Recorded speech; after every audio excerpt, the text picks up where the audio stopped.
Welcome back to Reveal His Kingdom, where we're just reading the Bible every single day.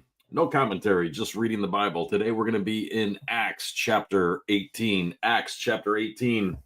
And all of these are coming from the New Living Translation. Acts chapter 18. So let's go ahead and get started. Paul meets Priscilla and Aquila in Corinth. Then Paul left Athens and went to Corinth. There he became acquainted with a Jew named Aquila, born in Pontus, who had recently arrived from Italy with his wife Priscilla. They had left Italy when Claudius Caesar deported all Jews from Rome. Paul lived and worked with them, for they were tent makers just as he was. Each Sabbath found Paul at the synagogue trying to convince the Jews and Greeks alike. And after Silas and Timothy came down from Macedonia, Paul spent all of his time preaching the word. He testified to the Jews that Jesus was the Messiah, but when they opposed and insulted him, Paul shook the dust from his clothes and said, "Your blood is upon your heads.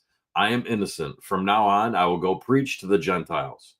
Then he left and went to the home of Titius Justus, a Gentile who worshiped God and lived next door to the synagogue. Crispus, the leader of the synagogue, and everyone in his household believed in the Lord. Many others in Corinth also heard Paul, became believers, and were baptized. One night the Lord spoke to Paul in a vision and told him, "Don't be afraid. Speak out. Don't be silent, for I am with you, and no one will attack and harm you, for many people in this city belong to me." So Paul stayed there for the next year and a half, teaching the word of God. But when Gallio became governor of Achaia, some Jews rose up together against Paul and brought him before the governor for judgment. They accused Paul of persuading people to worship God in ways that are contrary to our law. But just as Paul started to make his defense, Gallio turned to Paul's accusers and said, "Listen, you Jews, if this were a case involving some wrongdoing or a serious crime, I would have a reason to accept your case. But since it is merely a question of words and names in your Jewish law, take care of it yourselves. I refuse to judge such matters." And he threw them out of the courtroom. The crowd then grabbed Sosthenes, the leader of the synagogue, and beat him right there in the courtroom. But Gallio paid no attention. Paul returns to Antioch of Syria. Paul stayed in Corinth for some time after that, then said goodbye to the brothers and sisters and went to nearby Cenchrea. There he shaved his head according to Jewish custom, marking the end of a vow. Then he set sail for Syria, taking Priscilla and Aquila with him.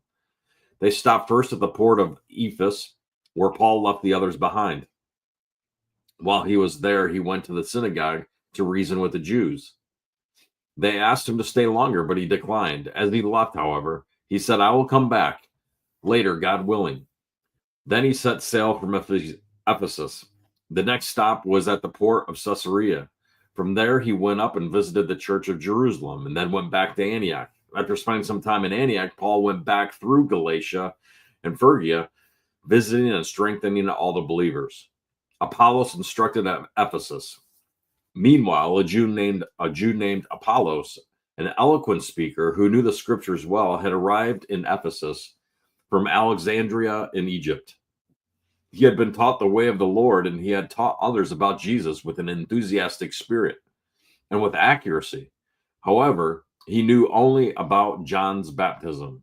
When Priscilla and Aquila heard him preaching boldly in the synagogue, they took him aside and explained the way of God even more accurately. Apollos had been thinking about going to Achaia, and the brothers and sisters in Ephesus encouraged him to go. They wrote to the believers in Achaia, asking them to welcome him. When he arrived there, he proved to be of great benefit to those who, by God's grace, had believed.